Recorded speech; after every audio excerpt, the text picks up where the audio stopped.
High YouTube, এখন আমি আপনাদের সাথে শেয়ার করব কিভাবে আপনি আপনার কাঙ্ক্ষিত মজিলা ফায়ারফক্স ব্রাউজারটি ফুল স্ক্রিনে যে কোনো ওয়েব পেজ দেখবেন। সো সেই ক্ষেত্রে প্রথমত আমি আমার কাঙ্ক্ষিত মজিলা ফায়ারফক্স ব্রাউজারটি ওপেন করি। ওপেন করার পর এখান থেকে যদি আমি চাই মজিলা ফায়ারফক্স ব্রাউজারটি ফুল স্ক্রিন দেখার জন্য, সেক্ষেত্রে আমি ভিউ ট্যাবে যাব। যাওয়ার পর ফুল স্ক্রিনে ক্লিক করব এবং দেখতে পাবো যে সাথে সাথে আমার মজিলা ফায়ারফক্স ব্রাউজারটি ফুল স্ক্রিনে রান হয়েছে এবং টুল বার এবং সব ধরনের সব কিছু হাইড হয়ে গেছে। এবং যখন আমি উপরে দিয়ে ক্লিক করব তখন আমি দেখতে পাবো আমার টুল বারটি।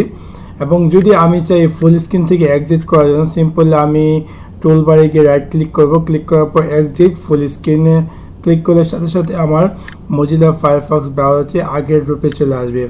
অথবা আপনি যদি চান এই ফুল স্ক্রিনটি রান করার জন্য কিবোর্ড দিয়ে সিম্পলি F11 চাপলে সাথে সাথে আপনার মজিলা ফায়ারফক্স ব্রাউজারটি ফুল স্ক্রিন মোডে অ্যাক্টিভ হয়ে যায়। এবং যদি আপনার প্রয়োজন না হয় তাহলে F11 চাপলে আবার আগের মতো অবস্থানে চলে আসবে।